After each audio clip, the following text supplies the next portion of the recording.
ഞങ്ങള് തെളിവുണ്ട് അല്ലേ? തെളിവുണ്ട് നമ്മുടെ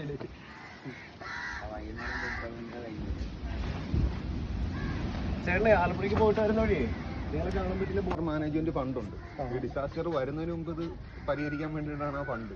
ഇത് അടുത്ത മഴയ്ക്ക് ഇതെല്ലാം കൂടി ഇടിഞ്ഞു പൊടിഞ്ഞ് വീണ് വല്ലവരുടെ നെഞ്ചു കൊണ്ട് പിന്നീട് അവർക്ക് നഷ്ടപരിഹാരം കൊടുത്തു കഴിഞ്ഞിട്ട് ഇവിടെ യാതൊരു കാര്യമില്ല. ഇവർ കഴിഞ്ഞ കുറേ നാളായിട്ട് ഇവരെല്ലാവരും പഞ്ചായത്തിൽ കയറി കിടക്കുന്നുണ്ട്. ഇതിൻ്റെ അപ്പുറത്തൊരു വീടുണ്ട്, അതും കൂടെ കാണിച്ചു തരാം. എല്ലാവർക്കും എല്ലായിടത്തും നമസ്കാരം. ഞാൻ ഇന്ന് മാധ്യമങ്ങളിലും നവമാധ്യമങ്ങളിലും അടക്കമുള്ള ഒരു വാർത്ത ശ്രദ്ധയിൽപ്പെട്ടാണ്. മാരാരിക്കുളം തെക്ക് പഞ്ചായത്ത് ചെറിയപുഴി തീരത്താണ് ഞാനിപ്പോൾ ഉള്ളത്. ഇവിടെ ഈ കാണുന്ന എല്ലാവർക്കും മനസ്സിലാവും, എൻ്റെ അപ്പുറത്ത് നിൽക്കുന്ന അമ്മച്ചി ഈ ഒരു മതിൽ കടന്ന് വേണം ഇപ്പുറത്തെ തീരത്തേക്ക് പുറത്തേക്ക് ഇറങ്ങാൻ. അതുപോലെ തന്നെ ഈ അപ്പച്ചൻ ഒരു മത്സ്യത്തൊഴിലാളിയാണ്, പൊന്നുവള്ളത്തിൽ കടലിൽ പോകുന്ന ആളാണ്. ഈ അപ്പച്ചനും പുറത്തോട്ട് ഇറങ്ങണമെങ്കിൽ ഈ മതിൽ ചാടി ഇറങ്ങേണ്ട ഒരു സാഹചര്യമുണ്ട്. അപ്പോൾ ആ വാർത്ത ശ്രദ്ധയിൽപ്പെട്ടാണ് ഞാനിവിടെ വരുന്നത്. അപ്പോൾ ഈ വീട് നിൽക്കുന്ന, ഈ മത്സ്യത്തൊഴിലാളിയുടെ വീട് നിൽക്കുന്ന ഈ വീടിനോട് ചേർന്ന് മറ്റൊരു വീട് കൂടി അപ്പുറത്തുണ്ട്. ഈ രണ്ട് വീടുകളുടെയും ചുറ്റുവട്ടത്തുള്ള സ്ഥലം ഇവിടെ ഒരു പ്രധാനപ്പെട്ട ഒരു റിസോർട്ടിൻ്റെയാണ്. അപ്പോൾ അവരുടെ സ്ഥലം അവരത് സൂക്ഷിക്കുകയും മറ്റു കാര്യങ്ങളും ചെയ്യുന്നതൊക്കെ അവരുടെ അവകാശമാണ്. പക്ഷേ തൊട്ടടുത്ത് നിൽക്കുന്ന മത്സ്യത്തൊഴിലാളി കടലിലേക്ക് പോകണ്ട, അല്ലെങ്കിൽ വീടിന് പുറത്തേക്ക് ഇറങ്ങണ്ട എന്ന് ആർക്കോ ഒരു ധാർഷ്ട്യമുള്ളതുപോലെ തോന്നുന്നു.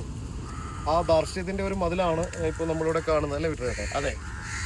അപ്പോൾ അത് നമ്മളിതൊരു നിയമപരമായി നമ്മളിതിൻ്റെ ഒരു കാര്യങ്ങളൊന്ന് പരിശോധിച്ച് ഒരു പഠനം നടത്തിയതിന് ശേഷം നിയമ നടപടിയുമായി മുമ്പോട്ട് പോകും.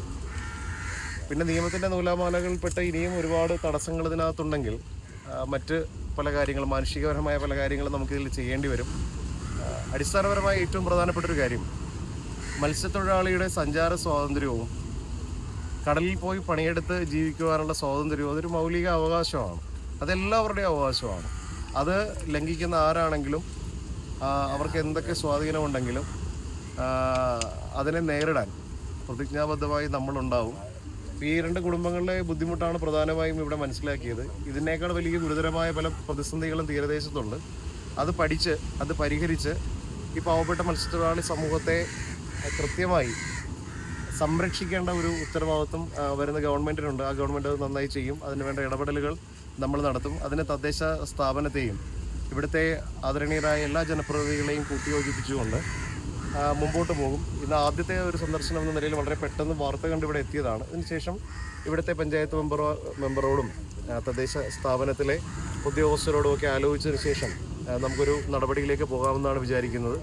എന്തു തന്നെ ആയാലും നമ്മുടെ ജീവനുള്ള കാലത്തോളം പണിയെടുത്ത് ജീവിക്കുന്ന ഒരാൾക്കും ഒരു ബുദ്ധിമുട്ടും ഉണ്ടാവാൻ നമ്മൾ അനുവദിക്കില്ല. അത് ഏത് തൊഴിൽ മേഖലയിലായിക്കൊള്ളട്ടെ, പ്രത്യേകിച്ച് മത്സ്യമേഖലയിൽ. ഇപ്പം നമുക്കറിയാം, ഈ ഇത് കടൽ തീരത്ത് എല്ലാ ഭീഷണിയും നേരിട്ട് ജീവിക്കുന്ന മത്സ്യത്തൊഴിലാളി കുടുംബമാണ്. അവരും പുറത്തുകൂടി ഇറങ്ങണ്ട, പണിക്കും കൂടി പോകണ്ട എന്നൊക്കെ ആരെങ്കിലുമൊക്കെ തീരുമാനിക്കുന്നുണ്ടെങ്കിൽ അത് നമ്മൾ വെച്ച് മുറപ്പിക്കില്ല. അപ്പോൾ ഇതൊന്ന് നിയമപരമായി നോക്കട്ടെ വിട്ടേട്ടാ. അപ്പോൾ അത് എങ്ങനെയാണെന്ന് നോക്കി കാര്യങ്ങളൊക്കെ ഒന്ന് പഠിച്ചിട്ടേ നമുക്ക് അടുത്തൊരു നടപടിയിലേക്ക് പോകാം. ഇപ്പോൾ ഒരു ഫോൺ വിളിച്ചാൽ അതിനപ്പുറത്ത് നമ്മളുണ്ട്. എന്തുണ്ടെങ്കിലും വിളിക്കാം, എന്തിനും വിളിക്കാം. സംവിധാനം ഇത് പഞ്ചായത്തുകാർ ഇത്ര നാൾ കണ്ടില്ലെന്ന് പറഞ്ഞു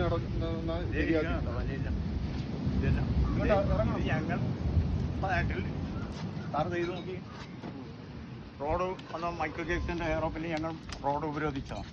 അപ്പോൾ കലക്ടർ അന്ന് ഓർഡർ ഇട്ടിട്ട് സീവാളാണ് ഇവിടെ.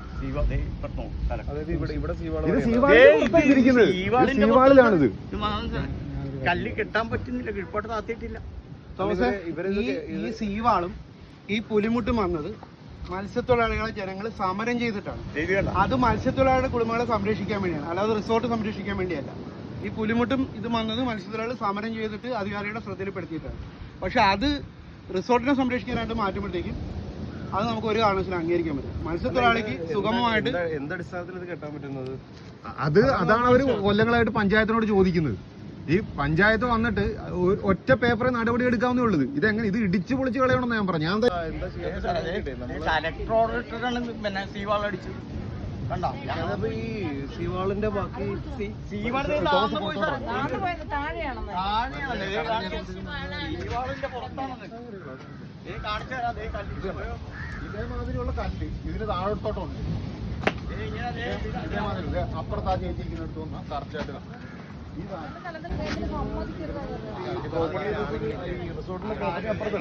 റിസോർട്ടിന് ഇപ്പൊ നേരത്തെ കടന്നു കയറുന്നതിന് മുമ്പ് ചിലപ്പോ ഇങ്ങോട്ട് പ്രോപ്പർട്ടി കണ്ടിരുന്നില്ല. സർക്കാർ ഇവിടെ സീവാള് പണിത് കഴിഞ്ഞാൽ പിന്നെ അതിന്റെ ഫ്രണ്ടിലോട്ട് നിർമ്മാണം പറ്റത്തില്ല. അല്ല അത് അങ്ങനെ ചെയ്യാൻ പാടില്ലല്ലോ. പാടില്ല. ഇത് ഈ വീടിന്റെ അതിർത്തിയല്ലേ ഇത്. ഇത് ഒരു സ്വകാര്യ വ്യക്തികൾക്കുള്ള റിസോർട്ട്. പോലീസ് വന്നിട്ട് പാവം പിടിച്ച് വരാം. എന്താണ് തയ്യലെന്നാന്ന് ചോദിച്ചാൽ എഞ്ചിനീയർ ഉണ്ടാന്ന് ചോദിച്ചു. സിമെന്റ് വെച്ചിട്ട് വെച്ചിരിക്കുക.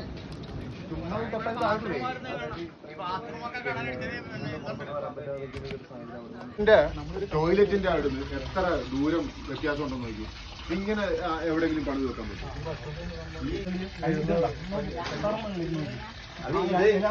ഇങ്ങനെ ആകാശമുട്ട കെട്ടി വെച്ച് കഴിഞ്ഞാലേ ഇത് താഴെ കൂടെ എന്തെങ്കിലും പോയി ഒരു ഉറപ്പില്ലാത്ത കെട്ടാണ് ഈ കെട്ടുന്നത്. പഞ്ചായത്ത് സെക്രട്ടറിക്ക് 2 പരാതി കൊടുക്കുന്നു. അപ്പൊ എന്താ പറയുന്നത്? അവർ വന്ന് നോട്ടീസ് കൊടുത്തിട്ട് പോയി അല്ലെന്നല്ലാതെ വേറെ അവരൊന്ന് അന്വേഷിച്ചിട്ട് സംഭവം പോയി. അത് വീണ്ടും വരും, വീണ്ടും നമ്മൾ കംപ്ലൈന്റ് കൊടുക്കും. നാളെ രാവിലെ വരെ ജില്ലാ കളക്ടർക്ക് പരാതി കൊടുക്കണം. ജില്ലാ കളക്ടർക്ക് പീഡ്രിയായിട്ട് ഇന്നലെ പരാതി കൊടുത്തിട്ടുണ്ടോ? ജില്ലാ കളക്ടർ ഇല്ലായിരുന്നു. ഞാനത് ഫോളോ അപ്പ് ചെയ്തോ. ആ പരാതിയുടെ കോപ്പി എടുത്തിട്ട് ഒന്ന് ടീച്ചറിന് കൊടുക്കുക അല്ലെങ്കിൽ വിമലിന് കൊടുക്കുകയോ കളക്ട് ചെയ്തോളാം. കുഞ്ഞുങ്ങൾ വരെ നിന്ന് കളിക്കുന്ന സ്ഥലമാണ്. ഈ കുഞ്ഞുങ്ങളുടെ ജീവിതത്തിന് എന്ത് സുരക്ഷിതമാണ്? ഈ കാറ്റും മഴയത്ത് വീണ് കഴിഞ്ഞാൽ ആര് സമാധാനം പറയും? പേടിയാണോ നിങ്ങൾക്ക്? ഇത് പേടിയാണോ? അതിപ്പോ തൊട്ടാ താഴത്ത് വിടുവോ സാധനം? അതുപോലെ തന്നെ മഴ പെയ്ത് കഴിഞ്ഞാൽ വെയിറ്റ് പിടിക്കും.